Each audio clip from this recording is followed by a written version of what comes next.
Bismillahirrahmanirrahim. Assalamualaikum warahmatullahi ta'ala wabarakatuh. Apa khabar semua adik-adik? Muadib doakan agar adik-adik semua berada dalam keadaan sihat walafiat dan sentiasa bersedia dan bersemangat untuk mengikuti sesi PDPR bersama Muadib pada hari ini. Sebelum kita bermula, kepada yang belum subscribe, tolong subscribe channel Muadib. Berikan Muadib sokongan supaya Muadib boleh mengajar adik-adik semua lagi. Dan paling penting, sharekan video Muadib supaya yang lain juga dapat manfaat. Dan kepada yang sudah subscribe, Muadib mengucapkan ribuan terima kasih atas sokongan anda. Jadi sebelum ni, pada sesi yang lepas, pada video-video yang lepas, kita sudah belajar berkaitan tentang bacaan sunat solatku secara ringkas. Iaitu terdapat beberapa bacaan yang sunat ketika solat. Ada berapa? Tengok, ada 13 bacaan sunat ketika solat. Dan kita sudah juga membaca dengan baik bacaan doa iftitah pada video yang lalu. Pada video kali ini kita akan menyentuh beberapa bacaan solat yang sunat dibaca ketika solat. Alright, untuk membantu adik-adik semua memahami dan mungkin membantu untuk adik-adik menghafal bacaan-bacaan ini. Hukumnya ialah sunat. Maka bila sunat, bila kita buat, kita dapat pahala. Bila kita tidak buat, kita tidak dapat apa-apa. Tapi Muadib lagi suka kalau buat dapat pahala, kalau tak buat pula rugi. Rugi pasal tak untung. Gitu. Okay, tengok sini. Yang kedua ialah membaca ta'awuz secara perlahan sebelum membaca surah Al-Fatihah.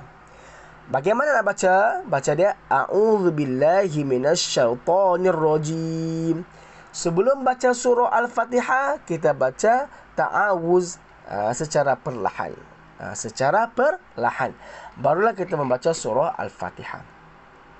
Okey, yang seterusnya ialah yang ketiga, Allah bertukar membaca amin selepas membaca surah Al-Fatihah. Membaca amin selepas membaca surah Al-Fatihah. Ghairil maghdubi alaihim waladdallin.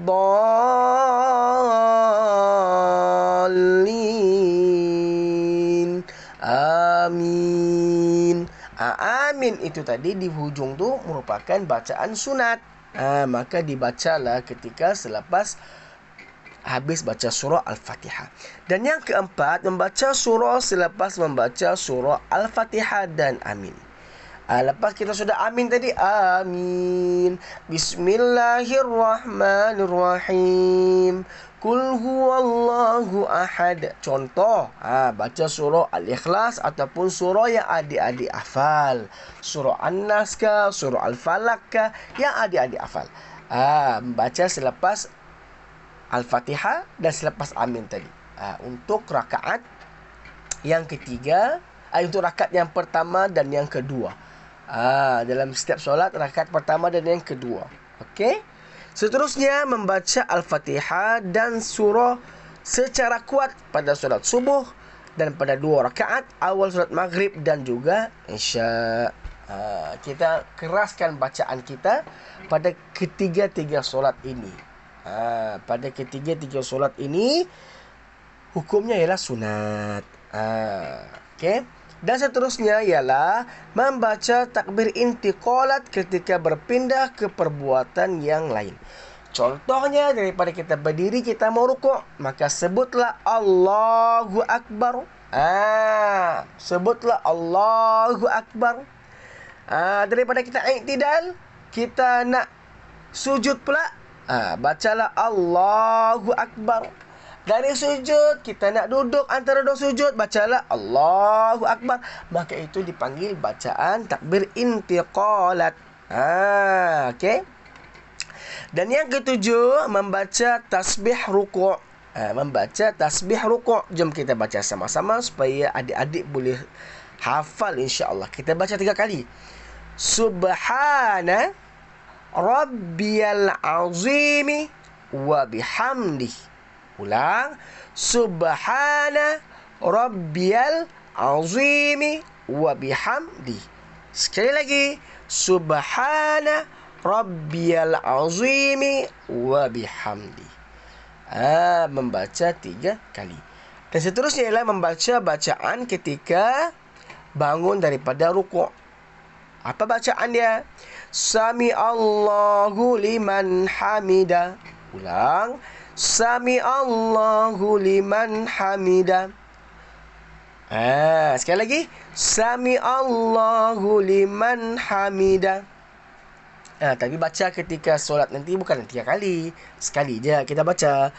Yang madib ulang-ulang ni supaya kamu senang untuk ikut macam mana bacaan yang sebenar. Dan yang ke-9 ialah bacaan ketika berdiri tegak selepas rukuk, iaitu Rabbana lakal hamdu. Ulang. Rabbana lakal hamdu. Sekali lagi. Rabbana lakal hamdu.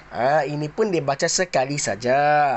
Tapi muadib ulang 3 kali supaya kamu boleh mudah untuk hafal. Dan yang seterusnya, yang terakhir pada hari ini, iaitu yang ke-10, iaitu membaca tasbih sujud. Membaca tasbih sujud. Kita baca sama-sama. Subhana rabbiyal a'la wa bihamdih. Pandai. Ulang. Subhana rabbiyal a'la wa bihamdi. Sekali lagi. Subhana rabbiyal a'la wa bihamdi. Pandai semua. Pandai. Jadi insyaAllah itu sahaja pada hari ini, pada sesi kali ini. Nanti pada bacaan duduk antara 2 sujud, madib akan buat satu video khas. Dan juga selawat Ibrahimiyah juga madib akan baca. Madib akan buat satu video khas juga. Tapi yang untuk 13 ni pula alang 13. Yang 11 12 ni kita akan buat video berasingan. Yang ke-13 ni pula membaca salam yang kedua, iaitu Assalamualaikum warahmatullahi. Assalamualaikum warahmatullahi. Ini apabila kita sudah membaca salam yang kedua ketika kita menoleh ke kiri. Bacaan salam yang pertama kita menoleh ke kanan. Itu bacaan salam yang pertama tu wajib. Yang salam kedua ni pula ialah sunat. Okey. Info sini, bacaan amin dibaca nyaring dalam solat berjemaah pada solat subuh, maghrib dan juga isyak. Ikut masa kita kalau isyak dan maghrib tu bacaan rakaat yang pertama dan kedua kita kuatkan, maka kita nyaringkan juga bacaan amin tadi. Jadi insya-Allah kita jumpa lagi pada sesi PDPR yang seterusnya. Assalamualaikum.